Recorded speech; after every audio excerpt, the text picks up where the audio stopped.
Assalamualaikum warahmatullahi wabarakatuh. Selamat pagi, salam sejahtera untuk kita semua. Senang sekali saya Yuli Hartanto, SIKOM MIKOM.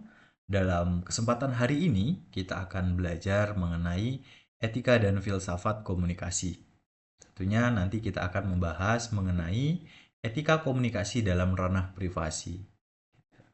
Kemudian, sebelum kita memulai pembelajaran kita hari ini, marilah kita sama-sama membaca doa agar proses pembelajaran kita nantinya akan berjalan dengan lancar.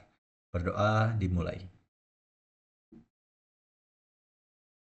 Berdoa selesai. Oke, baik. Saya ada sedikit pertanyaan kepada teman-teman sebelum kita masuk kepada proses pembelajaran. Nah, teman-teman bisa memberikan respon di sini ya. Oke, caranya nanti teman-teman silahkan men-scan barcode ini. Oke, silahkan teman-teman. Saya beri waktu 1 menit.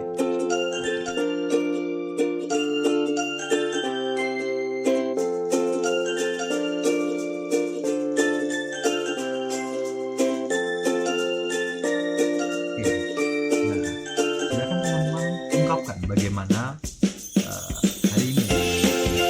Saya tunggu ya responnya.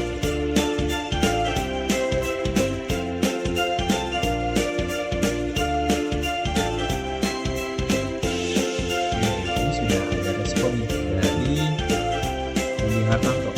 Katanya, Alhamdulillah sangat semangat. Semoga benar-benar semangat nih dan juga bisa mengikuti pembelajaran kita hari ini.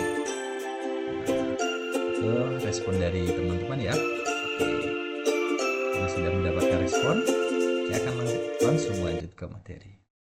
Oke, nah tetapi saya akan memberikan reward kepada Yuli Hartanto karena sudah menjawab pertanyaan dari saya. Oke, saya kasih bintang. Oke, nah nantinya di akhir perkuliahan ini akan terlihat siapa yang mendapatkan bintang dan itu biasanya kalau yang banyak mendapatkan bintang itu yang paling aktif. Dan nanti saya juga ada reward nih. Oke. Nah, kita lanjut.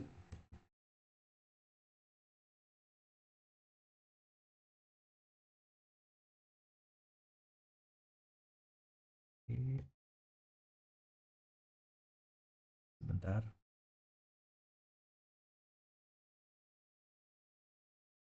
Nah, ini ada satu lagi nih.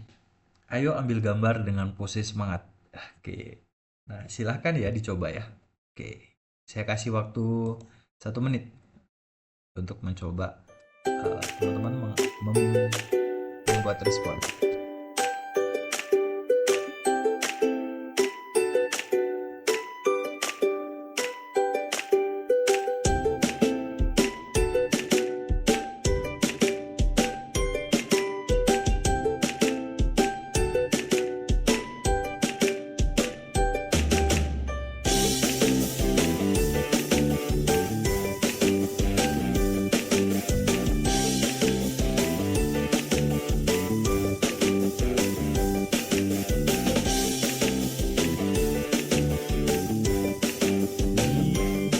Saudara ini kami sudah memberikan respon. Oke, ini masih loading ya. Kita tunggu sebentar.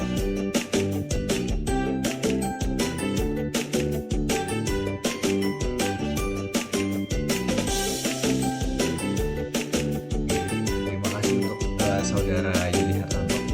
Akan saya berikan bintang kembali karena ya benar dia semangat untuk mengikuti kuliah kita hari ini.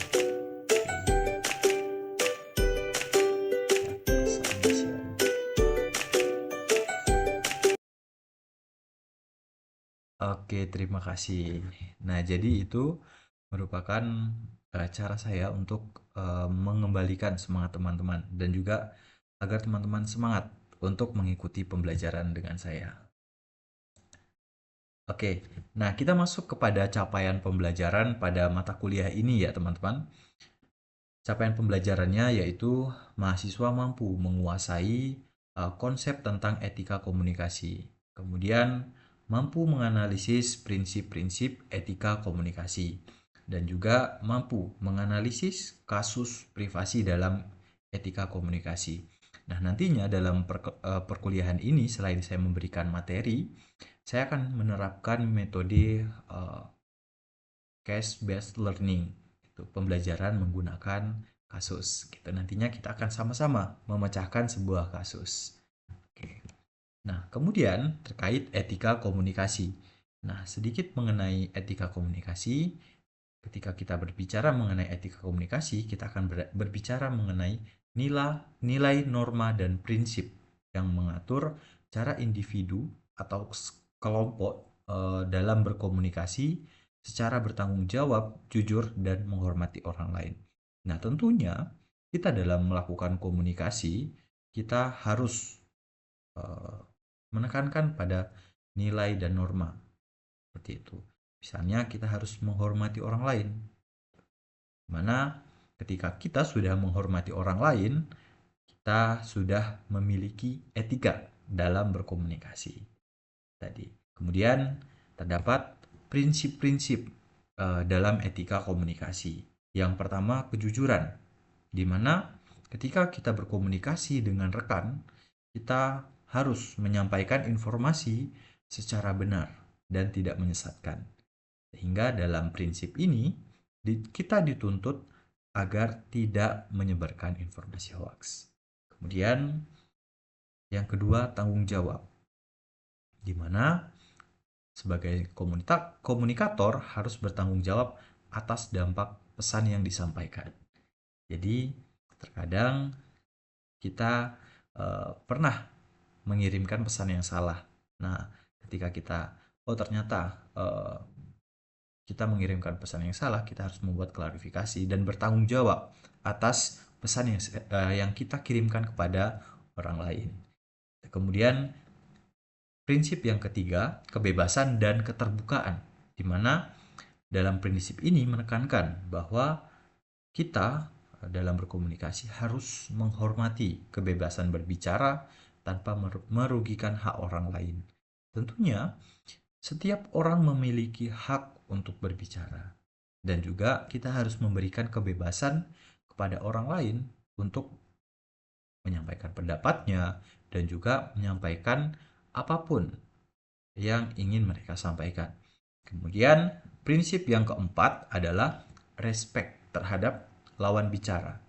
Nah, tentunya kita dalam suatu proses komunikasi, kita harus menggunakan kata-kata yang baik dan juga menghindari kata-kata yang kasar, kemudian kata-kata yang mengandung unsur menghina dan juga menyerang secara personal. Hal ini yang memang harus ditekankan kepada kita selaku akademisi ketika kita ingin berbicara menjalin sebuah komunikasi, tentunya kita harus respect terhadap lawan bicara, mulai dari kita harus mendengarkan gitu. Kemudian kita harus fokus ketika diajak berbicara. Kemudian yang prinsip yang kelima tentunya keadilan. Keadilan ini yaitu memberikan kesempatan yang sama dalam komunikasi dan tidak mendiskriminasi. Kemudian prinsip yang keenam, privasi.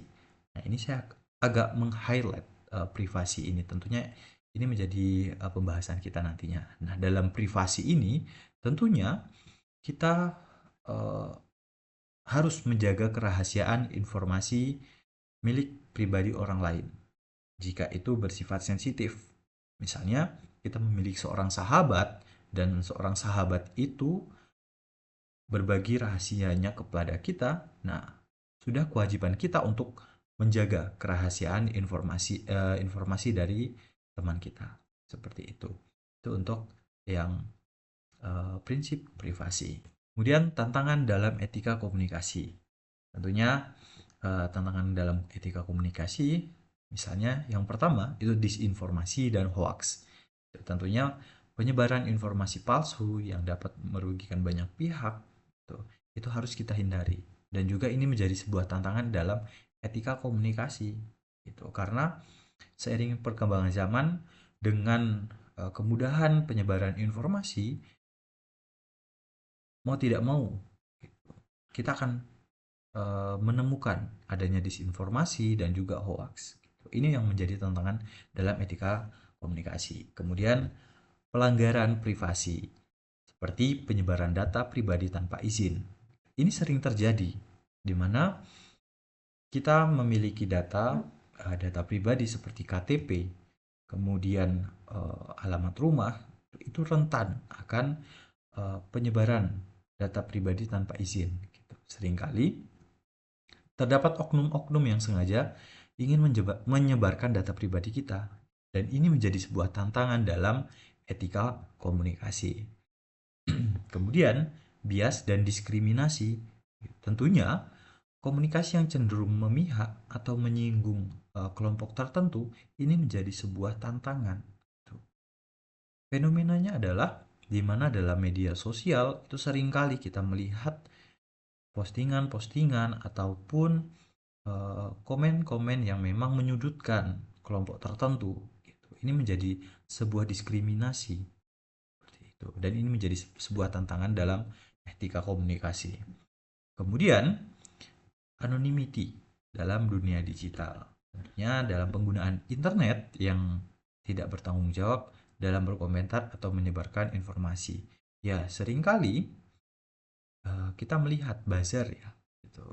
Ini bisa dikaitkan dengan buzzer di mana ketika ada isu ini buzzer sangat uh, istilahnya sangat vokal nih dalam memancing dan juga membuat kondisi menjadi semakin keruh gitu. Itu menjadi sebuah tantangan dalam etika komunikasi. Nah, kemudian selanjutnya saya ingin bertanya kepada teman-teman, pelanggaran privasi dalam etika komunikasi yang pernah teman-teman dapatkan gitu. Misalkan berbagai macam pelanggaran privasi. Nah, silahkan ceritakan pengalaman teman-teman tentang pelanggaran yang pernah terjadi. Oke, saya tunggu ya. Nah, teman-teman bisa menjawab nih di uh, bagian tadi. Oke, oke. Nah,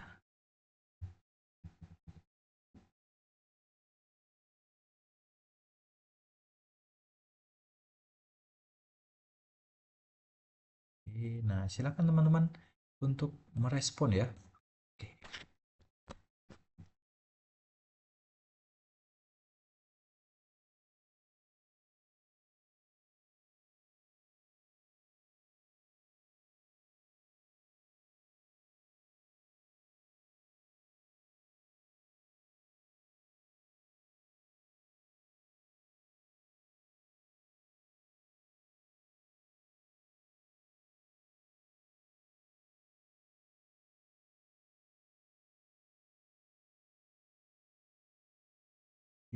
Nah, ini ada respon dari Yuli Hartanto.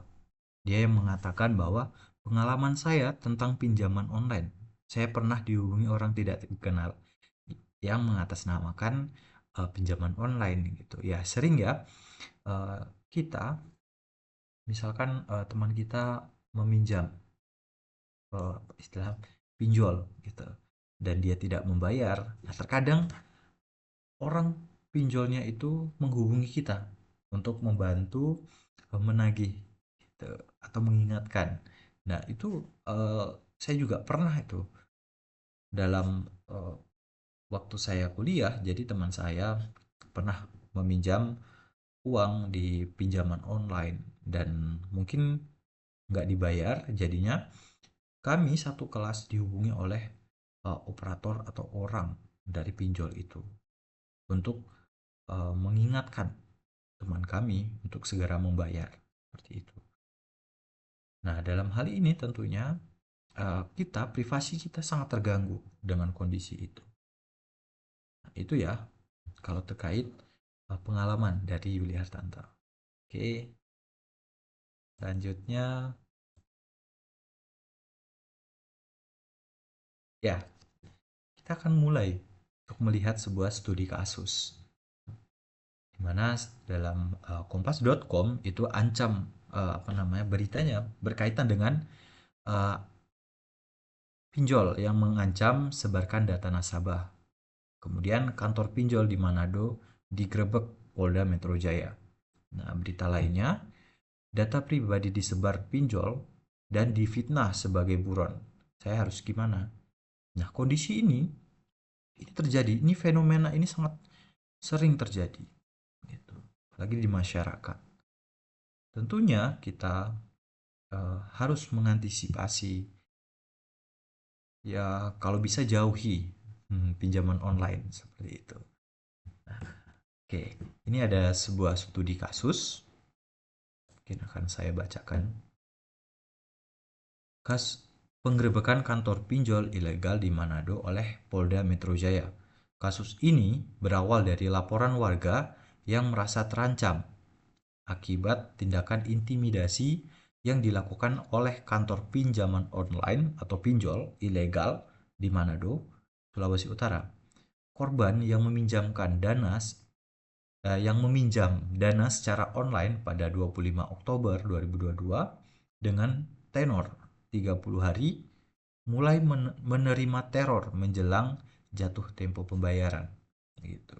Nah, terornya itu berupa pesan WhatsApp yang berisi ancaman penyebaran data pribadi seperti foto identitas KTP dan foto-foto pribadi dari media sosial korban. Dan foto-foto ini dikirim ke seluruh kontak yang ada di ponsel korban. Nah, bahkan beberapa foto keluarga korban turut dikirimkan dan menambah tekanan psikologis yang dialami korban. Nah, ini menjadi sebuah studi kasus ya, atau contoh kasus gitu, yang perlu kita sama-sama cari jalan keluar dan juga coba kita analisis. Gitu. Di sini saya sudah menyiapkan soal, gitu, dimana soalnya mengatakan berdasarkan kasus tersebut buat analisis mengenai prinsip-prinsip etika komunikasi yang dilanggar dalam kasus ancaman penyebaran data nasabah oleh pinjol ilegal. Gitu. Kemudian, apakah tindakan tersebut hanya melanggar hukum atau juga mencederai norma komunikasi etis? Gitu. Itu ya teman-teman. Silahkan teman-teman membuat atau mencari jawaban dari kasus ini. Terus silakan teman-teman analisis kira-kira kasus itu melanggar atau prinsip-prinsip etika komunikasi mana yang dilanggar dalam kasus ancaman tersebut. Gitu. Oke ya.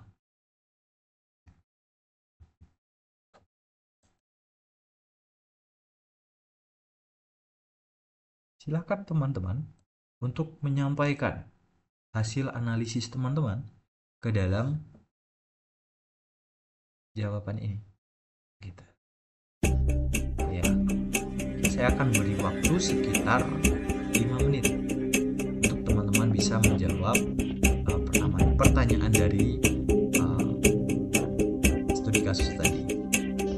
Oke ya, saya akan beri waktu selama 5 menit.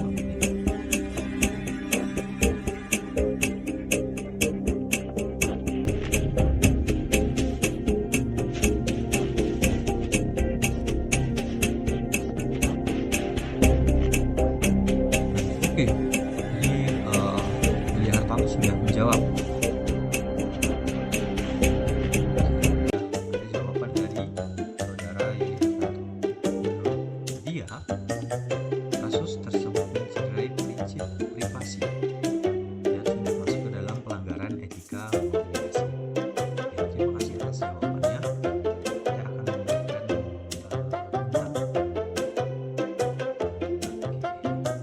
silakan sudah menjawab. Saya kasih dulu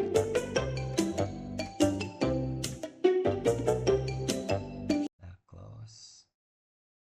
Nah, saya tambah lagi. Oke, jadi 3 bintang ya. Oke. Nah, mari kita bahas. Jadi, tentunya itu benar mencederai prinsip privasi, di mana dalam etika komunikasi itu mengharuskan penghormatan terhadap privasi individu, itu atau setiap individu harus menghormati privasi setiap orang. Nah, pelanggaran terjadi ketika data pribadi korban seperti foto KTP dan gambar dari media sosial itu digunakan tanpa izin. Sehingga ini sudah melanggar prinsip privasi. Itu kemudian ancaman untuk menyebarkan data tersebut ke kontak korban yang melanggar hak individu atas kendali informasi pribadinya. Itu kemudian ya ada proses ancaman di situ. Dan ini sangat melanggar, tentunya melanggar prinsip privasi dalam etika komunikasi. Kemudian, apakah tindakan ini hanya melanggar hukum? Tidak. Tindakan ini juga menciderai norma komunikasi etis. Gitu. Di mana dari aspek etika komunikasi, praktik intimidasi, penyalahgunaan data pribadi, dan penyampaian pesan yang bersifat merugikan menunjukkan pelanggaran terhadap prinsip-prinsip moral dalam berkomunikasi. Gitu. Komunikasi yang ideal seharusnya membangun kepercayaan, menjunjung keterbukaan, serta melindungi martabat dan privasi individu. Itu ya feedback dari saya. Nah, kemudian kesimpulannya adalah etika komunikasi sangat penting untuk menciptakan lingkungan komunikasi yang sehat gitu, dan bertanggung jawab. Di mana prinsip-prinsip seperti kejujuran, transparansi, penghormatan terhadap orang lain, serta kesadaran terhadap dampak komunikasi harus selalu diterapkan. Kemudian dalam era digital, tantangan etika komunikasi semakin kompleks, sehingga diperlukan literasi media dan tanggung jawab moral dalam berkomunikasi. Itu kesimpulan dari materi hari ini. Semoga teman-teman dapat mengambil sebuah pembelajaran dari kasus-kasus yang sudah saya sampaikan tadi, di mana kita harus menekankan dan harus mengetahui bahwa dalam kita berkomunikasi ada prinsip-prinsip yang harus dijaga. Itu salah satunya prinsip privasi. Itu ya, terima kasih. Dan itu tadi materi pembelajaran dari saya mengenai etika komunikasi, mengenai uh, studi kasus tentang privasi. Semoga teman-teman selalu diberikan kesehatan dan juga apa yang saya sampaikan hari ini dapat dipahami dan juga dapat dimengerti serta diterapkan dalam kehidupan teman-teman, dalam kehidupan sehari-hari. Mungkin saya akhiri. Wabillahi taufiq wal hidayah. Wassalamualaikum warahmatullahi wabarakatuh.